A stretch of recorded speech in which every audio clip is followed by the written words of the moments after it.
so many different things that you can do.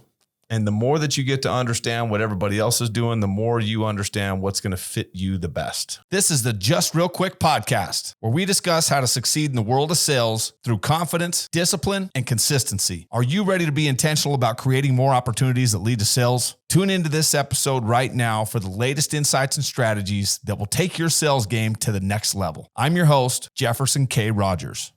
Welcome back to another episode of Just Real Quick. Today, I got Andres and J-Rod in the studio with me, and we got a couple of guys zooming in as well. I got McKay Erickson and Mr. Blake Norton coming in from various parts of the country to participate today. And what we're going to be talking about is going to be remind me again? Best practices. Best practices. For a director. So important to have your best practices clearly defined. So if you ever have any question about somebody's behavior, the things that they're doing, you can draw back on those things and say, listen, this doesn't align. We already went over this best practices. So let's get realigned. And here to share with us and the most knowledgeable about the best practices of JKR Windows, Mr. Jared Everett. So yeah, guys, I wanted to put this one together for obviously best practices. So we can show our directors, our up and coming directors that are in training, or like Jeff mentioned, someone that may be in the field for a little bit and they can watch it for, excuse me, just to revisit some stuff. So what I want to do is let's start with what it looks like for a junior director, best practices, because we have a junior director, someone that are mostly self-gens. Then we have our senior director where they're more involved in running other people's deals. So there are some subtle differences. So I'd like to start there with what it looks like for a junior director. But also I think part of it starts with best practices would be obviously personal habits, mindset, stuff like that. So let's turn it over to the team and see what you guys got on that. So yeah, I think everybody here has been through that period in their career where they were expected to go out and personally produce. So let's start there. As a junior director, there is some expectations, and we definitely need to do a better job at setting the expectations for a junior director, clearly define them, have them written out, and do daily, weekly touch points. But let's see how aligned everybody is on what their understanding of these expectations are. McKay, what do you think? I think for me personally, and it's going to be a little different now that we're bringing in some people right off the street as closers, as directors.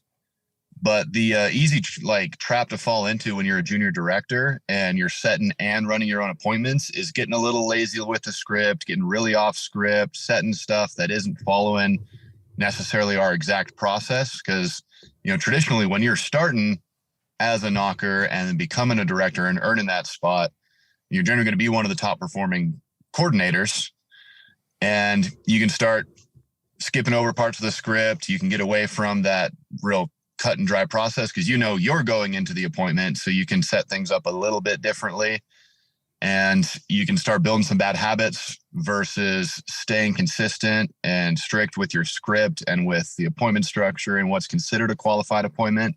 So then you're not caught off guard. You're not kind of stuck, relearning the process of closing once you start running deals for those good coordinators who are setting things according to the script once you get that senior spot. Because when you're just yourself, you can start going a little rogue, a little solo.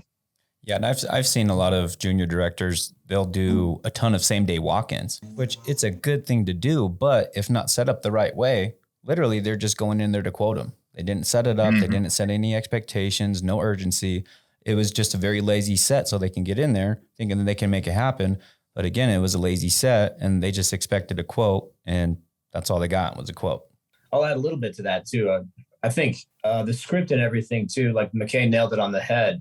But before that, even if we took one step backward, it'd be like, ask yourself the question, is my home life in line, or is it able to support this lifestyle? Because I think being a director here, being a closer for any door-to-door company, really, you have to be available at really weird hours compared to most jobs. And, sometimes you'll have a 16-hour day of just back-to-back appointment running. And a lot of our directors right now, they're closing at like an 80% close ratio. So 10 appointments in a day or whatever they can muster in a day, 80% of them are getting locked down pretty much, which is insane. But we've lost a lot of potentially good directors in this position because they might not have had the best support, like in their relationship with a spouse or like a girlfriend, or just like they didn't really have like a good home base, even if they were single. But not to mention any names, but we did have a gentleman up in the Draper office who we thought was excellent material I remember because I was involved up there last August, and he was excellent. And he rose to the challenge when we gave him the opportunity. He dove on the directorship and became a junior director with flying colors, blew past everybody that was working towards that. And then within 2 months, because his wife was whispering in his ear how much she didn't believe in him and how much, if he didn't perform in this way and that way, and they kind of struck a deal. And they said, by Christmas, if we don't have this much money in the bank, you have to quit. But his wife was whispering in his ear so much that he didn't even make it till that Christmas. Yeah. Right. I think he quit earlier. Well, she gave an ultimatum a month before their agreed upon time. Hey, it's me and our baby or your job. And, what is he supposed to do? Yeah. And so that's just huge. It's like, so when we consider a director now, we're really looking for that too. Like, how much buy-in does your spouse have, or does your home environment, or whatever the situation is? Because if somebody's like sleeping on somebody's couch and they don't really have a guaranteed place to live, it's really hard for them to show up looking hygienic with like clean clothes and a pressed shirt, right? Like it's not always the best condition for somebody to be like, you got to have a vehicle, right? Like things that stress me out. And like Andrew Tate said similar stuff like this, but I've always been a big advocate for this. Like how well does a person how much control do they have over their inanimate objects? Like if you go to their house, so like, is their laundry just piled in the corner? Like, are there dishes in the sink? Like, what do they do? Because if you can't get your inanimate objects in order, like you have no business being a director, right? Like you can't master anything if you can't master the stuff that doesn't even move. Dishes don't just automatically get dirty and go in the sink. They don't move, same thing with your laundry. So I like to look at individuals like that. It's like, how do they show up? What's their lifestyle? Is it conducive to be a director? That I think is like absolutely best practice step one. Because if we get a director in there who's like Johnny on the spot, he's Mr. Suave, but he's like, doesn't have a car, it doesn't have a bed that's like firm, doesn't have any obligations that way, I don't think he's going to last. Same thing with a spouse. If his spouse isn't in it, he's not going to stay in it, So I think we've all had those conversations with our spouses and with other people. It's like, you have to understand that like, we might not make a little bit of money right now. Like I'm putting in a lot of work. I'm going to be gone from these hours to these hours. I'm going to be traveling out of town. And if you can't set those expectations with your wife, how are you going to set expectations with a client and a customer? You know what I mean? It all translates. 100%. And yeah, if you can't have those type of expectations set ahead of time, you're not going to last anyways. So one of the requirements for being a director, whether it's junior or senior director, is being able to have a conducive home life and an environment outside of work that's going to make it possible for you to operate at a high level. I know for me, when I'm not on the same page with my wife, or we were in an argument or something funny was going on with our relationship, man, I couldn't hardly do anything right. It didn't feel like anything was going smooth. I couldn't get any momentum. I would go out there and just have so much hanging over my head that it was impossible for me to get anything going. So we've had a lot of those conversations with our key people about their relationships outside of work and making sure that they're setting those proper expectations and they've got a support system at home so they can come just all out every single day with nothing hanging over their head and a support system at home that makes it possible. Yeah. And that's something I found us doing a lot as of late because we've gained the experience. It's like, okay, we're going to start bringing into directorship. Let's start working on the home life. We got to get that stuff organized and straightened out because let's face it, guys, this isn't a job. It's a lifestyle. It's a lifestyle, and your best ability is your availability, and you're going to have to be available at, like Blake said, some weird hours, but it's those margins. If you're looking to be great, you got to be available. You got to be able to work within those margins that people don't necessarily are comfortable working in, but you work in those margins, you do those extra things. And say like Ben, for example, he was able to do some extra things, push past the fact that he wanted a day off, but he took advantage of his opportunities and made the most of them. And the guy's made more money in the last 3 weeks than he has like over the last year almost. So Wow. amazing how that turned out.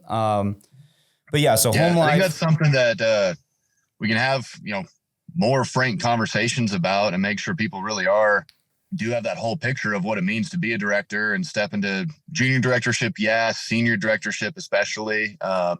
We've got guys right now who are junior directors who don't want priority. They don't want to be senior directors. They value that freedom of time and being able to set their own schedule. And being a director is amazing. It opens so many doors for you, but there are some negative aspects to it that don't get talked about, that it changes your whole life. It really can be, for some people, it's been impossible with their situation, with their relationships, being on call for, you're got to be available 14 hours a day, 5 or 6 days a week. If you're going to be a senior director, and not everybody's available and ready for that. And, that's one of the best things about being a coordinator is you can put in a good solid effort and a lot of work in those 6 hours and make a lot of money off of it.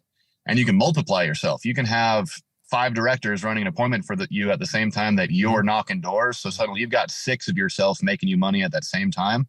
And that's one of the things I've been trying to help stress to some of our people right now, especially those top coordinators. There are a lot of pros to being and staying a coordinator, and a good coordinator will always make more money than a mediocre director. Absolutely. And some people are just going to be better in one role or the other, and some people won't be able to make it and last as a director because of those requirements that sometimes get glossed over and pushed aside, but it can be a grind. Yep. Yeah, 100%. I think people underestimate the commitment and hard work you need to be a director, right? Because as a coordinator, they're just seeing a whole bunch of dudes doing a whole bunch of closes. They're closing very high, so that's super easy. And I thought that myself when I was just knocking doors, because our directors are so good. And like Blake said, we're closing about 80% close ratio.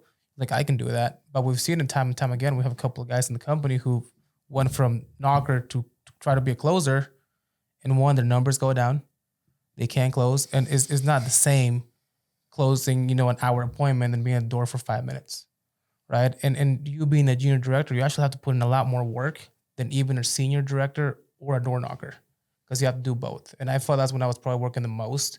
You're working all day, right? You're getting done through your day. You're still knocking if you don't have any appointments. And then you're filling in contracts. You're talking to the office. You're doing X, Y, and Z, and you're putting a whole bunch of work. So that's the main thing. We can't underestimate the amount of work and effort you're going to need, especially when you're starting out as a closer.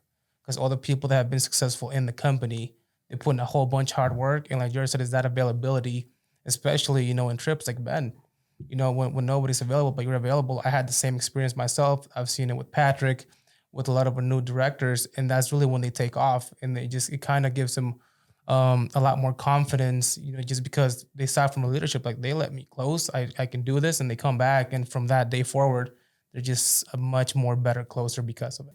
And I think one thing while we're talking best practices, guys, especially as it relates to junior directors, is they kind of get themselves on an island a little bit. For whatever reason, they feel like they're like out there by themselves. So it seems like they might detach from the team just a little bit. I know I've seen this happen. I know I've seen even Blake. It happened with Blake. It's just really important for our junior directors out there. Know that you have resources. You have your directors on your team. You have your sales leader. You have me. You have Jeff. All of us as resources. Don't ever feel like you're by yourself on an island. Like, be proactive.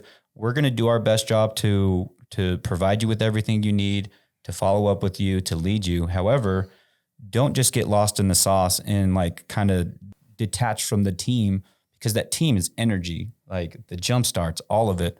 And I've seen it over and over again. They just kind of get detached from it and the numbers dip, and they just need to get back in the mix of everything and utilize the resources that you have. I mean, you're not by yourself out there, guys. And that energy. I think one of the big things, the energy of the group, we've all seen it when people start to detach, or we've changed the way that we do things with our meeting schedules. The energy is such an important aspect of people's production and their consistency. And when somebody's going out there on an island and they think that they're just going to take everything that they've done over the past 6 months, being a part of the team, and go duplicate it by themselves, we've seen it over and over and over where people go get their teeth kicked in, because it's a large part of people's success is being a part of the team and the environment and the culture and the excitement and all the wins. And I think we need to keep that as a priority. This is not a question of whether you can go out and do it on your own or not. I mean, we've seen people do it. It's the majority of people are going to need the environment, the culture, the team, the camaraderie, and we can't make that an option for people. We were just chatting about that yesterday, right? Like once you know that you have good standing amongst your peers, you can plug into that camaraderie and get a bunch of energy, get a huge boost, get coaching, get all sorts of knowledge transfer and everything like that. It's crucial. And I think when it comes to new directors, if you've even been offered the chance, obviously you're hitting your metrics, you're doing those things. We talked a little bit about lifestyle, but like some other questions a director can ask themselves, or a junior director, is what is my understanding of my client's situation? Like, how much do I really know about home ownership? Because we got these guys that don't even own a home, or they don't even, have an apartment, right? Or a lot of young guys that don't understand like how a sprinkler system works, or like what a water softener is. And like, these are things that homeowners have. Like, these are objections that you're going to come up when somebody's like, yo, my AC unit needs to be repaired before I can even get windows. And we're like, oh, nah, you can get the windows. And they live in St. George and it's like dead of the summer. You're kind of like, okay, I get that. Yeah, because it's 120 degrees outside. You need that AC unit, right? So you can sympathize more with the homeowner the more you understand what it is to be a homeowner. And that's very helpful too. Then there's another question here. It's like, how is my financial literacy? Like, can I name, I was testing some of our coordinators. They're like, because it's not so much the money. Like now McKay was saying, you can make more if you're a good, solid coordinator and you play your cards right. You can kind of gamify the system and you can have way more options. You can have these 5 directors working for you. You can make way more money than a director with second priority or third priority, or a mediocre director, like you said, McKay. And so if they understand that, like, that's a great place to be. So we have some coordinators that were like that at times, and they're like, I want to be a director, because people, if you're an alpha dude, if you're an alpha male, you want respect from your community and peers. Like, you want that position. In the Marine Corps, they told me, if you're a squad leader, every one of your squad mates is gunning for your job. And it's not like you get paid more. It's not like you get paid based on your rank. You don't get paid based on like a billet. It's just a prestigious thing to be a director, to call the shots, to close the deals, to be the guy, right? Like, people like that. They want that. I would argue some of us would even take a pay cut to keep that feeling, because we're alpha men and we like that. It's a huge driving force. And so a lot of these coordinators have that too. And then they come into the mix and I'm like, they're like, I want to be a director so bad. And then we kind of know better now. When I started, we just like handed that out like we were fucking Johnny Appleseed, just like, here you go, here you go, here you go. And I think that worked for the time because we had heavy hitters. But the more we grow, we're going to get these young guns that don't know how to be the man, right? Yep. And so when you sit down and ask them, and they're like, I want to be a director. And you're like, okay, can you name the 3 credit bureaus? Like, do you know what like an escrow account is for a homeowner's like home insurance? What? Like, can you tell me how the interest rates work? Like, do you know what a revolving line of credit is? Right? Do you know what these things are? Do you understand the tools that we offer? So we used to throw people in there and they used to sink or swim. And a lot of us that are here we definitely swam, but we watched a couple people sink, Yeah. And I think it had to happen so we could learn it. So now we can protect our hitters down in the coordinator side before they even rise to a junior. We got to make sure, like, these are questions, like, is your lifestyle in order? Do you understand how home ownership works? Do you understand the tools? that Jefferson has got you to close these deals. We got Green Sky, we got Synchrony. Like, what's the difference? What's the pros and cons? Like, what are the rates? What are the terms? How do you sell this to a guy who's, you know, been a homeowner for 40 years and you're like, I don't know. So we're looking for those kind of traits right off the bat. I think that's best practices. If you're new, you have to understand that to a basic degree. I think especially with new directors, they got to understand directorship is leadership, right? So we kind of got away from that for a little bit. But when we're hiring off the street, we're hiring a brand new guy. Like, this is a guy that's going to be a leader within the sales team. I mean, you see all the new coordinators that are looking up to him. So you got to have all your ducks in a row. You can't be out there, I'm going to go have lunch after the jump start. I'm going to go do X, Y, and Z. I'm going to go, you know, get drunk the night after and just go close a whole bunch of deals, because you do have to set those correct examples, right? And you can be the newest director or the most veteran director. At the end of the day, you have like 10 to 20 guys looking at you at every single time and everything you do. So especially when you're coming in, like, you got to set that example. As you know, this is what I do. I'm going above and beyond. And like I said, that junior directorship position is the one that you're working the hardest. So people should be able to see your grind and what you're doing. And if that's not you, that's something you should probably take a look at, because I really do think that's a position that you're going to work the hardest on. And it's going to be junior directorship, because you're pretty much doing two jobs for one.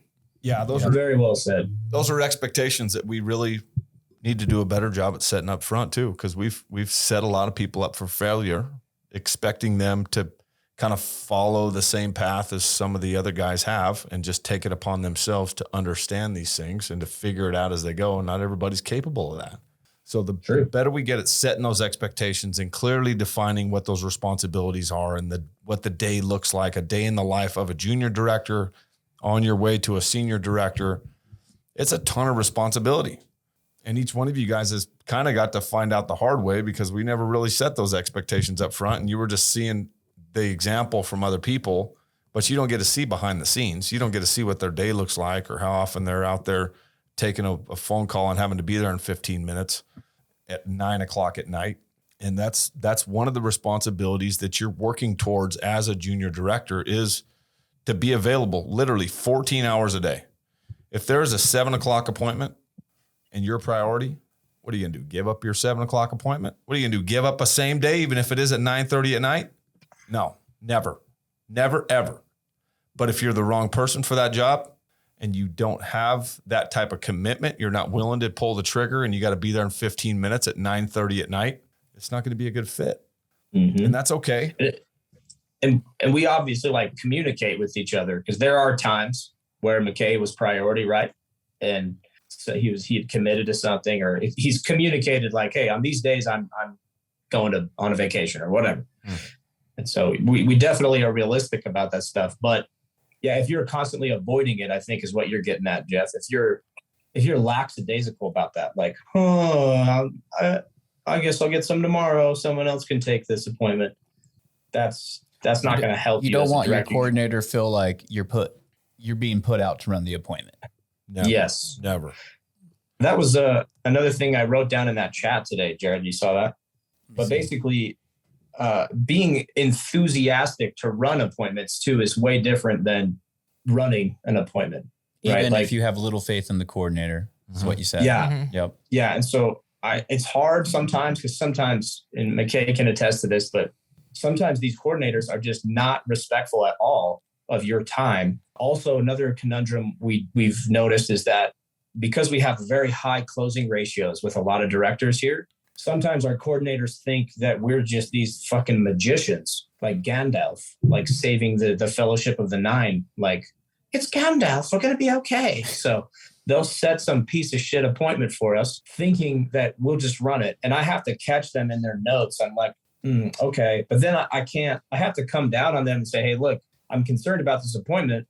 Like, I am willing to go run this. If you say this is good, if you put your stamp of approval on this as a coordinator, and I'm smiling at them, I'm like, I'm going to go run this and we'll give it our best shot and give it a close. But I am concerned because you're telling me that the wife's not going to be there. You know, that's kind of like outside of our criteria. Like, so can you elaborate on that? And sometimes they're like, oh, we thought it would be okay. And you're like, well, we'll go find out. And so I go enthusiastically run that. And then I come back and enthusiastically tell them, hey, I'm happy to go run that. They're like, sorry, bro, I'm so sorry. Like, listen, man, I'm here to run appointments. Like there is a little bit of like magic I can sprinkle in these things, but you're kind of shooting yourself in the foot, Mr. Coordinator, if you're not, checking these boxes. That's your job. Yeah. But I feel like that's been happening a lot because we have a lot of good directors that can close some kind of weird situations and we can come to a conclusion. And sometimes you get lucky and the spouse comes home early and she wasn't even supposed to be there. And for some reason I just felt like I should stay in the pocket here. Like, yeah, I want to pack up and leave, but I'm like, I feel like this could work. And then all of a sudden the wife comes in for the last 30 minutes and sees the window and the price. And they're like jumping around like, yes. But, that magic it's not a guarantee. And so you have to be really enthusiastic about running an appointment, making it work, making it happen, but then also telling them, hey, I got to keep you accountable though. Like, cause these are the expectations. And I've done the last like 3 appointments you've set me. They're not qualified. Yeah. And so like my magic runs out, man. It's, I can only Tinkerbell around for a little bit. So now where do you draw the line on that? Because for me, it was a different story. When I was running appointments, I was setting very high expectations, and we did a lot of training around firming up the appointments and confirmations and getting both spouses there. And I wouldn't run one-leggers, and I'd tell them straight up, it's like, listen, you better not put it in the notes because I won't even show up. And if I do show up and there's only one person there, I'm rescheduling. I'm not going to run it. Yeah. But I know that everybody has a little bit different approach because I wasn't going to go waste my time on something that I knew was either going to not close because I couldn't have the other decision maker there, or if it did close, which I had a couple of them that did close early on, which helped me make the decision to never do it again because then it was just a nightmare and they'd either cancel or I'm there for an additional 8 hours working back through all the things that didn't get answered because the spouse wasn't there. If we're talking about best practices, we ought to try and get some standard with one-leggers. Yeah, I think there's a fine line in that because especially with our veteran directors, it gets pretty easy. You ran 3 appointments for the same coordinator. It wasn't a good appointment, right? You go into that 4th one with the mindset like, this is not going to be good. So I think as seasoned guys, we have to be able to go to every single appointment. Like what I did one time, I just stopped looking at the name before we did digital because you didn't have to put the name in of the coordinator. So I'm just running this appointment. I don't know whose it is. It's going to be a lot better because you don't want to have 100% close ratio at the end of the day, right? You don't want to run 20 appointments and close 20 appointments. I would much rather run 40 appointments and close 30 because you're leaving, meat in the bone. Like it would be kind of pointless. So I think there is a very fine line of overqualifying and underqualifying as well.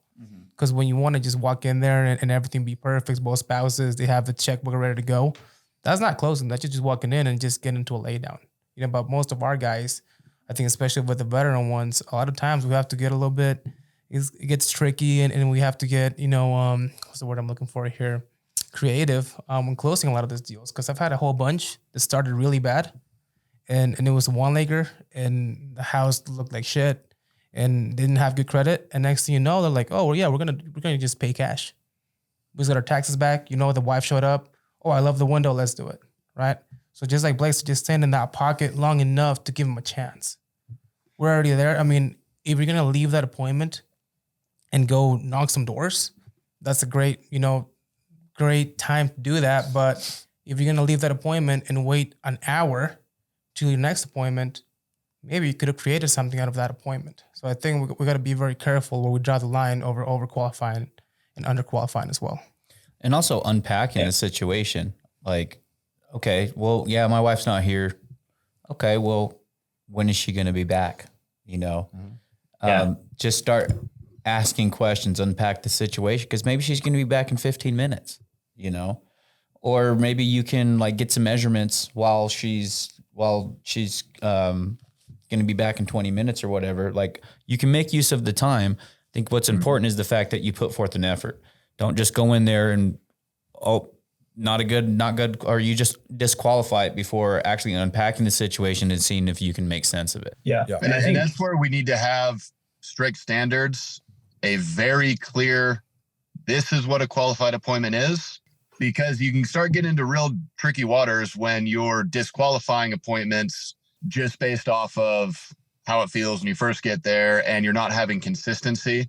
Like in psychology and parenting and anything, if you're going to be, have punishment be a fruitful endeavor, it needs to be immediate and it needs to be consistent to a very specific rule. You can't punish coordinators by running somebody's one-legger and then running not another one-legger because they weren't there with you. They didn't, hear those conversations. They didn't understand the feel of the appointment, how things are going. And me personally, we hit it hard when I first came back to the Draper office here. I think we need to do some more retraining on it. Yeah.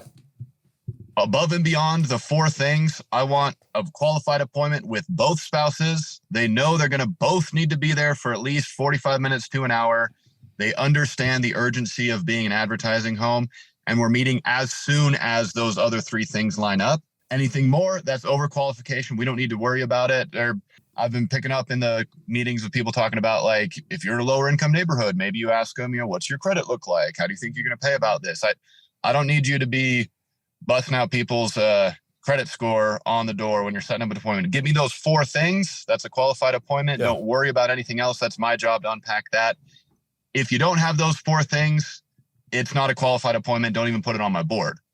And if we have a strict standard, we can hold people to that standard. Then we get away from the worry of people thinking we're playing favorites, and they know the expectation, and we stop trying to. But I had, like Blake was talking about, I had one situation where, one of our top coordinators had this kind of iffy, weird one-legger appointment with this super over-analytical engineer guy, was able to close it. And then all of a sudden, everybody in the office is just heading one-leggers for the following month because, they close one-leggers. No. We were talking about that. McKay and I were talking about that in Grand County. I think there is, there's all the different circumstances. Like sometimes you can get them. And our job as directors is to make the best out of every situation, because we're ultimately, we want the confidence of our coordinators, and we want to be confident in our coordinators.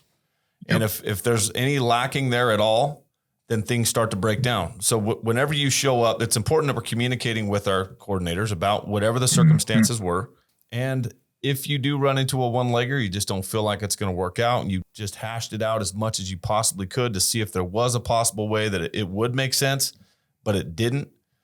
Your top priority is making sure that we make the best use of that appointment, whether it's rescheduling it for tomorrow, or you got to wait till the weekend when the husband gets back in town.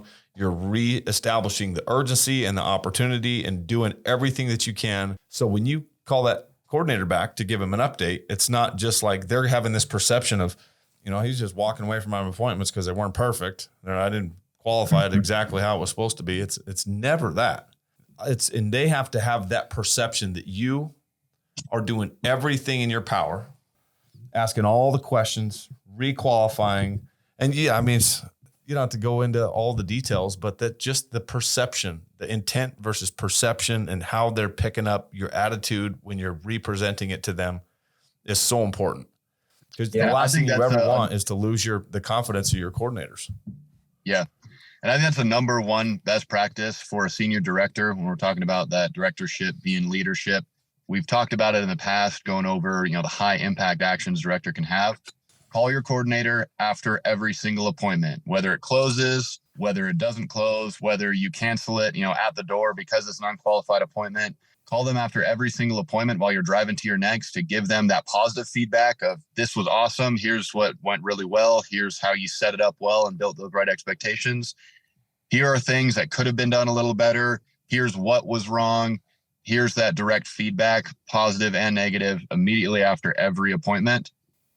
Goes hand in hand with holding those high standards, as that feedback has to be in the moment. Yeah, that's a huge opportunity. Yeah, how many times we, got to the meeting the next morning and, you ran 6 appointments the day before, and you're trying to remember exactly what happened with each one as you're trying to give that feedback to those coordinators. You're already driving to your next appointment.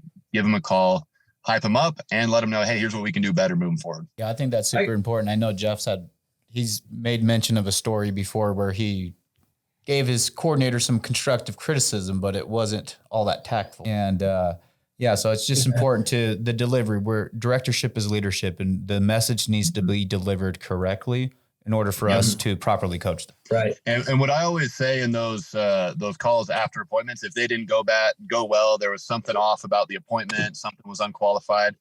A lot of times, coordinators like, oh man, dude, I'm so sorry. I feel so bad. Don't worry about it. It's okay. If it happens once, if it happens twice, if it keeps happening over and over, like I just want to let you know so we can keep an eye out for it. If you keep having these one-leggers where you told them the spouse needs to be there, they told you when they confirmed that the spouse was going to be there, but then we show up and the spouse isn't there. If we keep having these recurring things over and over, that's when we really have to start worrying and figure out what's going on. Things are going to happen. One-off situation. Like I'm always like, hey, I just want to let you know so you're aware. Like, here's what happened on this one. It's okay. Let's keep an eye out for it.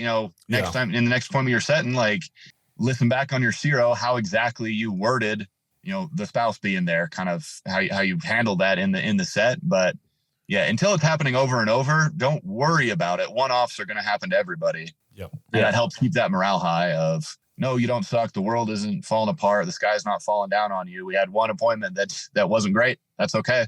Yeah. It can happen to anybody. Yeah. You just got to approach it the right way. Cause I wasn't always that good at doing it tactfully. I just blow up on people and tell them that was a terrible appointment. Quit setting appointments like that.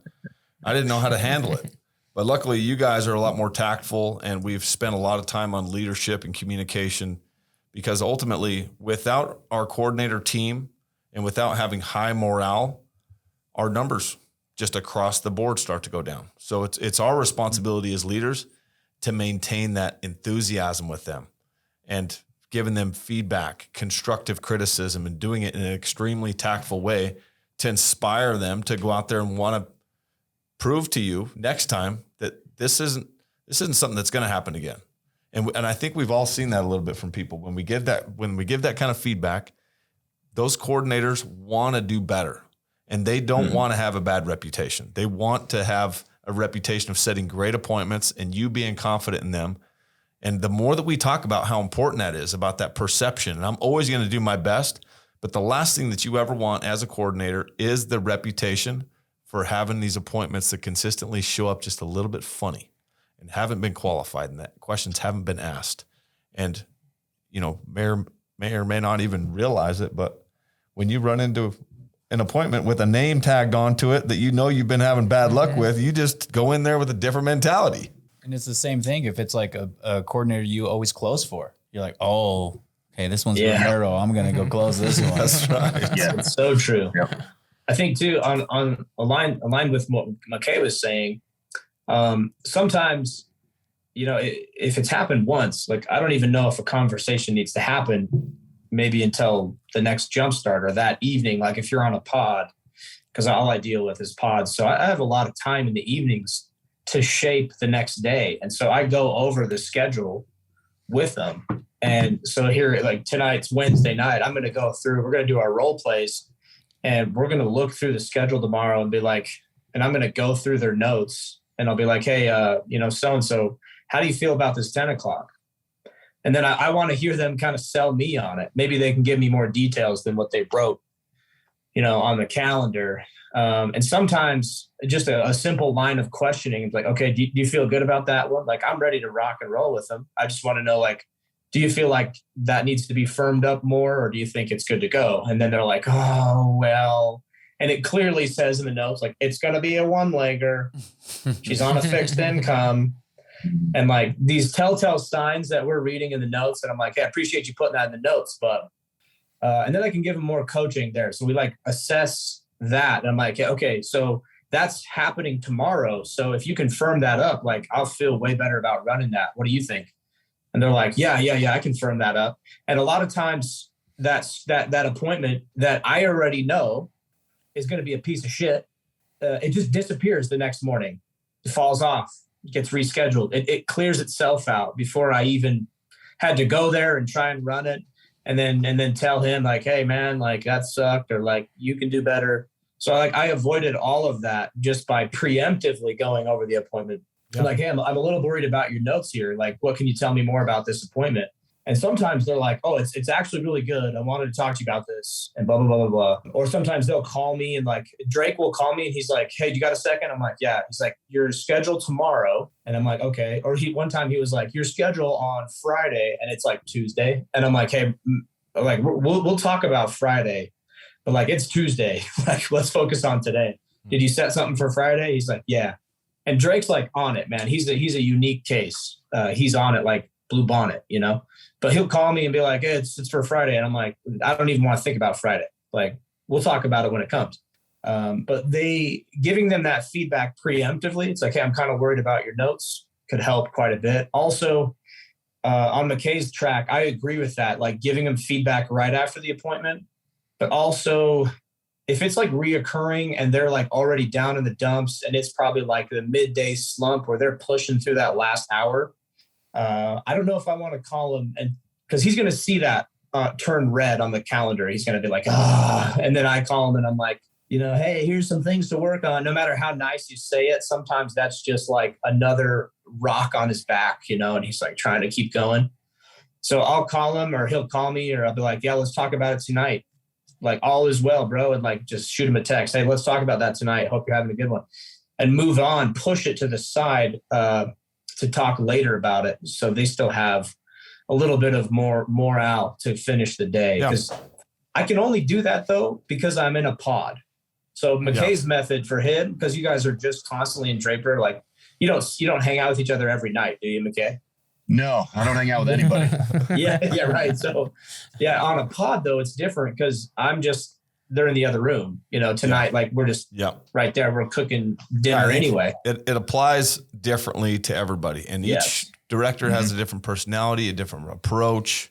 You know, I guarantee that if we were to hear some of those call recordings from Joel, when he calls a coordinator afterwards, they're going to be different from how Blake does it. They're going to be different from how McKay or Andres does it.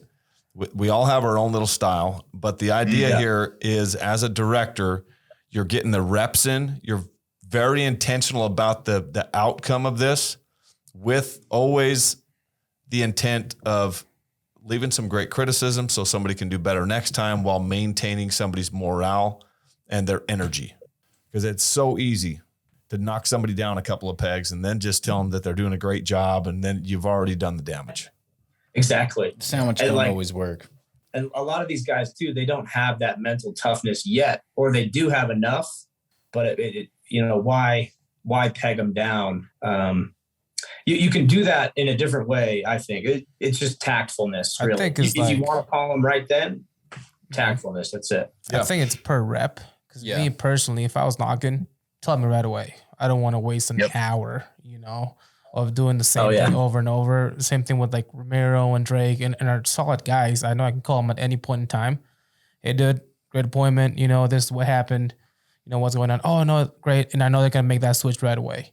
And that's me personally. That's what I want to switch our culture to everybody just being like, okay, this is what we have to do. Awesome. Because for me, that just works a little bit better. Because even when I had my slump, it's like I was reaching out to everybody, like, let me know what I can do different or better. So I'm not doing it even if it's an hour of the day. And I do understand Blake's point, because there's certain people that probably wouldn't work as well, right? You tell them anything and they're going to be like, oh, well, I don't know, and give you a whole bunch of excuses. But I think that's all part of leadership, just making sure you know all your reps, coordinators, you know how they're going to take it. Me personally, though, I'd prefer it right away. Like, let me know this is what we're doing, you know, and if you don't know, I would just reach out to them just in case and see how that goes, right? As long as we're reaching out to people and we're making the touch points over and over and we're setting the expectations so they know exactly how to set this appointment so they have better success of closing and running and being that guy that you can get excited about when you're running that appointment, because it goes both ways. I've also seen people like, oh, well, I don't want that guy to close my appointment. They come to me and I'm like, he's a great closer. What are you talking about? Yeah, but this and that. And I'm like, you know, so just making sure that as long as we have belief in them, they're also going to have belief in us. No, I agree with Andres. I do it a little bit more case by case. I think it's important to have a relationship and know them well enough. Obviously, I prefer to just be able to give it to them because that's how I want it, but not everybody's the same. I take a similar approach with cancellations as well. You know, I'm not just going to be like, oh, canceled 7 o'clock in the morning and right in the jump start. So they start their day off like your mentality, your mindset's huge in this. And us as leaders, if we can manage the mindset of our teams and be tactful and mindful about the delivery of the cancellation and when you deliver it, like say when I used to close for Bobby a lot, you know, and this is my style, you know, everybody's a little bit different. Sometimes I would hold on to a cancellation for a day or two because he would hit like 3 closes in a day. I'm like, dude, awesome job. 3 closes. By the way, that one canceled, but it don't matter, man. You just made $5,000. He's like, oh man, that sucks. Well, oh well, you know. So, so there's ways that you can. There's different strokes for different folks. There's different styles, but that's what I've liked to do. I just try to time it well because in managing their mindset, delivering that in the morning, hey, that you got a cancellation. Maybe their back's already against the wall, and now they're just their mindset's off and they're out there and. Not everybody performs well under pressure, unfortunately. Yeah, I agree with that one. You got to manage people's mentalities. And if you're dumping that right on top of anything else that they've got going on in their life right now, you just pretty much wiped out any production that they were going to get for that day. And it can even be the difference of them like pushing through and staying with the company or not sometimes. Yeah. Yeah. Mm-hmm. Yeah. So guys, I want to do a little segue. So we've been talking a lot of like kind of big picture stuff, leadership type of stuff. I want to get into a little bit more of like the specifics of like when you pull up to a house. I know Jeff and I have covered this on another podcast, but like just some best practices, like pull up to the house. We need to know for when we input our information into Salesforce, but I like to get an idea of what the color scheme of the home is. So I'm starting to know what kind of recommendations I might make for colors.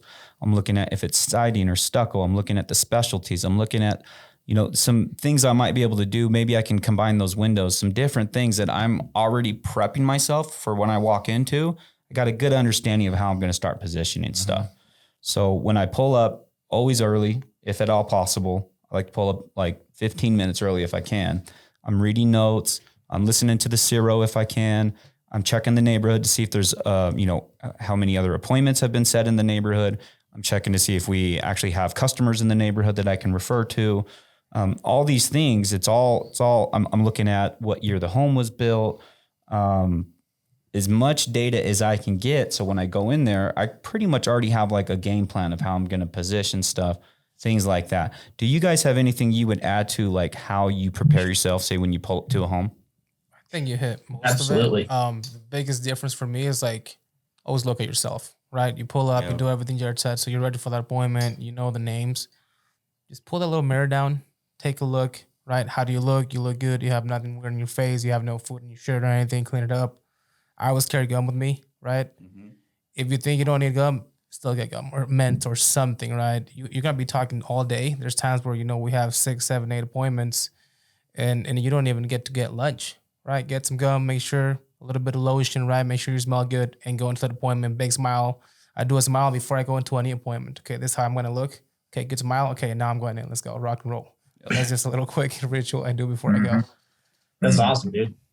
I do similar stuff. I'll actually say shit to myself, either out loud if I'm in my car, but I just start smiling, man. I'll just start shaking my head like, man, I fucking love this job.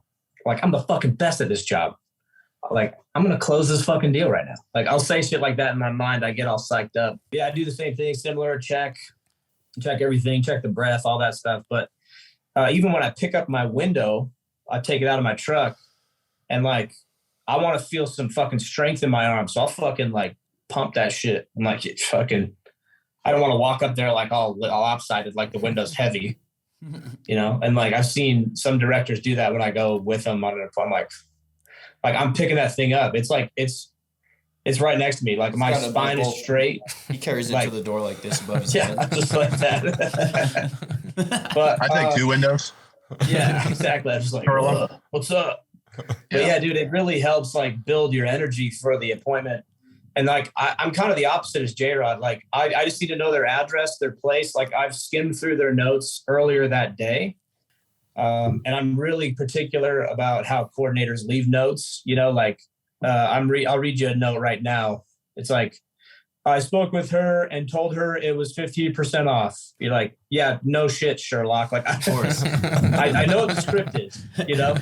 And so I sit down with the coordinator on the pod and I'd be like, hey, like, I do this with Ramiro at least once a quarter. I'm like, hey, bro, like, I already know you're going to say the script, right? So if you left something out, you remembered, oh, shit, I didn't say this. That's important for me to know. But I'll just skim through it and, like, I want to go in there kind of blank. I don't want to have any prejudice against them or anything. I want to go in blank so I can use my discovery skills. Because if you start discovering things about people, you start building a lot of rapport.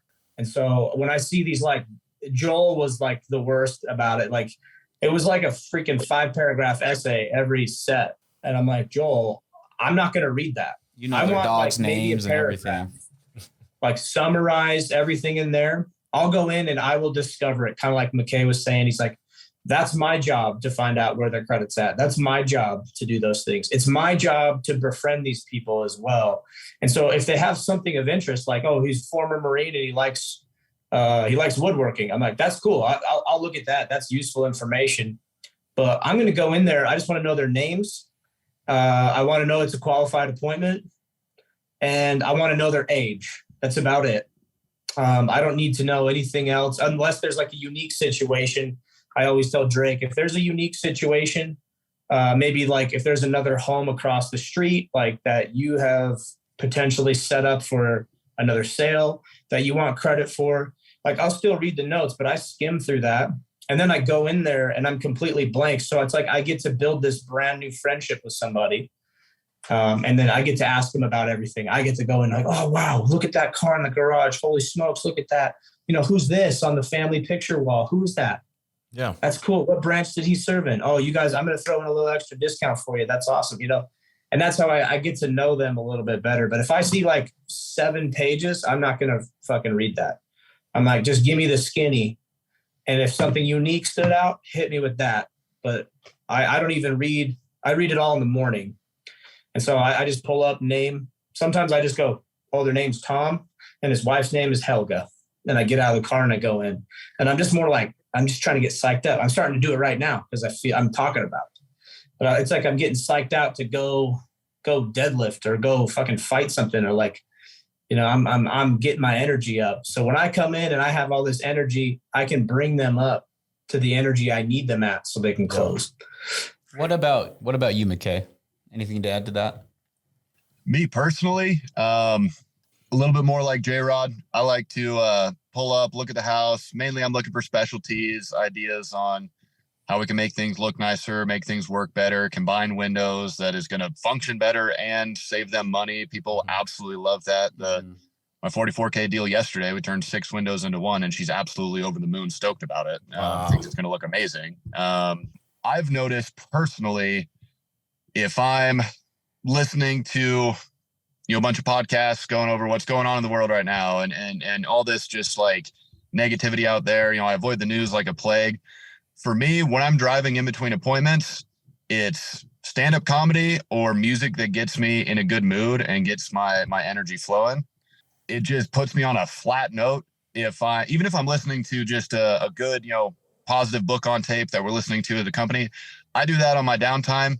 Because in between appointments, I want stuff that's elevating my mood. And One of my favorite books ever, I recommend it all the time, The Happiness Advantage. If you can get yourself laughing or giggling or enjoying something that personally builds energy for you, you will function better in literally anything you do if you're happy.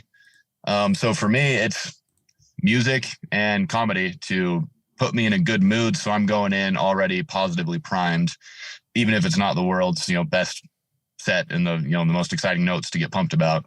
So as far as like some of us, we use a little bit more technology than other ones. Some of us like just use an old school tape measure. I've seen other guys using like little laser pointers, stuff like that.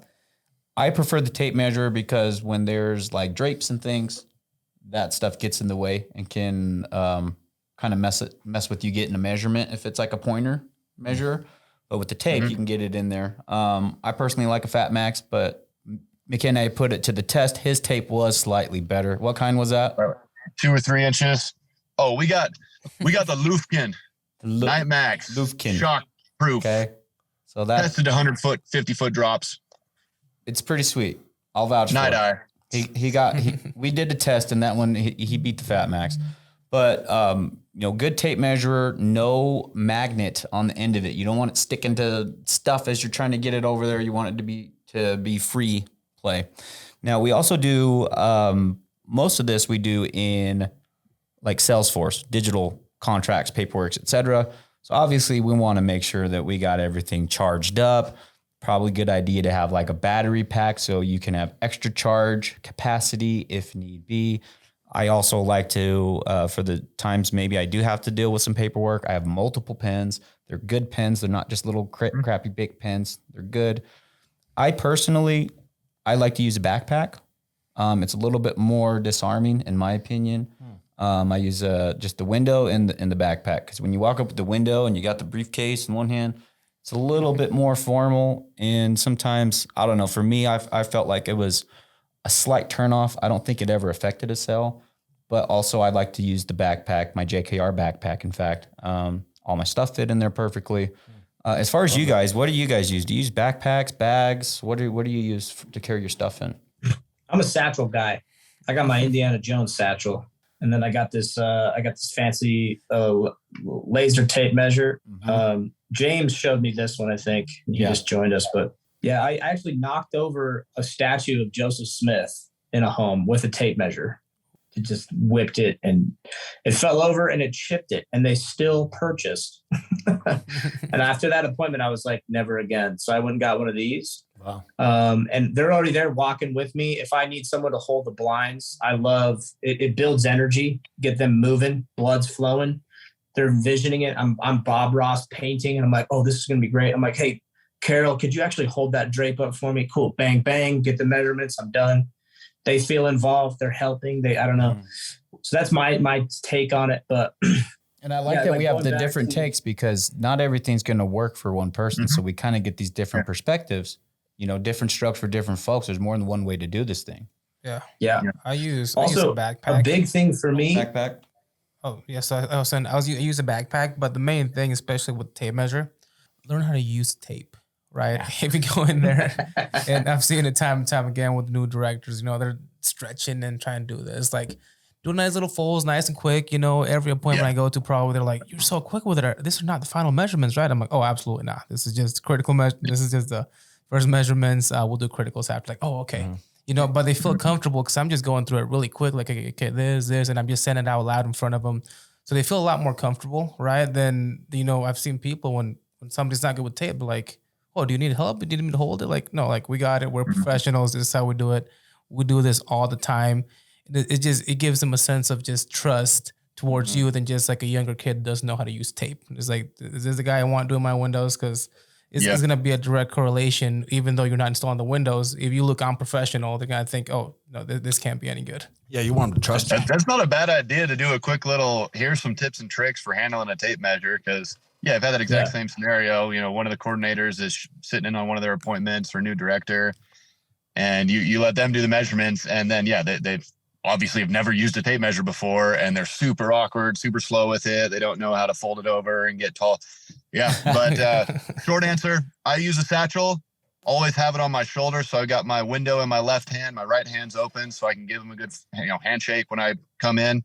But yeah, satchel and a physical tape measure. So I guess I'm halfway between J-Rod and Blake. Dude, also, let me ask you guys this. How often do you guys check your window or clean your window? So I would clean mine every couple weeks, just bring it in, give it a nice wipe down. But I actually... Every house, when I get out my truck, put the window down on the ground, I pull the cover out. I'm really good about making sure it's locked, but just to make sure it's locked because I don't want that stuff banging around. Also, quick screen check because sometimes whatever random stuff, my daughter gets in the back of the truck. She's got a knack for getting her foot over there and into the screen. So I always just make sure, and that's part of why I pull up a little bit early is because if I got to fix my screen real quick or whatever I need to do, I have the ability to do so. I clean and check my window once a week minimum. And that's easier because I'm on this schedule right now. And so I wish Joel was here because Joel came in clutch. He lives in Ivins just a town away from me. He's like 8 minutes away. And I called Joel. I called Andreas the day before. I was like, hey, I might need a new window, because I went to go clean it. And I started opening it. And I guess somehow, like on my last appointment or something, maybe I didn't lock it. Can't remember. But the little guides, it was like super hard to lift the top sash up and down. And like that little copper spring thing was like totally stretched out. And I was like, oh shit. So I'm like, here I am on Saturday, and I'm like, I need a new window. So I called Joel, and he came and swapped me windows. And so he's going to take that one. He took that one back to the office, but he got me a good new window like on Sunday night before I left for Rexburg. And it was because I built into that process of like, all right, I'm going out of town for a week. Because every time I get home, I tuck my window away in my garage, because I'm doing that week off thing. And I know it's just going to up the chances if I have it in my truck all the time. And so, yeah, I'm really protective about that window. And that process saved me, because I would have got all the way up to Rexburg with a busted ass window. 100%. And that's horrible. So that process, that's kind of a best practice too, is especially before you're starting your day, or, having the same routine, like, because I've seen J-Rod do it. Like, I know exactly what I'm saying in my head. I'm like, so that's the Mezzo series. What do you guys think about this window? And I'm like latching the lock as I say that. I'm turning it on its side. I know exactly where the screen is, and I know exactly how to put the cover on it. And I've marked a corner, so I know like that's the front. So when I'm actually loading it, I know where that's the screen is. So then I can load it in my truck correctly so the screen doesn't get damaged, stuff like that. Yeah. A couple other best practices, because I know we got to get this thing wrapped up real quick, but like with your technology, your devices, again, we want to make sure that they're charged, obviously, but we need internet access. So a lot of these guys, they do hotspot from their phone to their tablet. Yes, it works. Is it the most efficient way? No, it's not. That's for sure. So ideally, what I usually recommend is that you get say, for example, I have a line on my iPad to where I have basically mobile data on it. I can, anywhere I get a cell signal, I can use that. I don't have to hop on their Wi-Fi or anything along those lines. Now, if you're in a situation where you have terrible internet service, you're trying to run the appointment, you need internet, ask very assumptively to use their internet. It's just, you'd want to ask the same way you'd ask for like a social security number. Like you would ask very, I don't want to say assumptively, but like confidently. Mm-hmm. Let me just get on your Wi-Fi real quick, and then I'll get this taken care of for you guys. What's your Wi-Fi password? Something along those lines. But we want to make sure that like we are prepared for whatever the scenario is. If we don't have Wi-Fi, we're like, oh, I can't run the appointment. Or excuse me, you don't have internet service. It's not like you can't run the appointment. Get creative, use your resources. You can still run it, connect to their internet. Yep. You can have them put the password in too if they don't want you to know If they're weird, then just say, will you put this? And then I've had people, they're like, can you just like make sure that you show me you get off the Wi-Fi before you leave? Yeah, absolutely. And the last thing, get off the Wi-Fi. And that's like a nice little touch at the end, because that's something they had requested, and I made sure that I followed through with that. If I could follow through with something small like that, that lets them know we're probably going to be following through with everything else we talk about.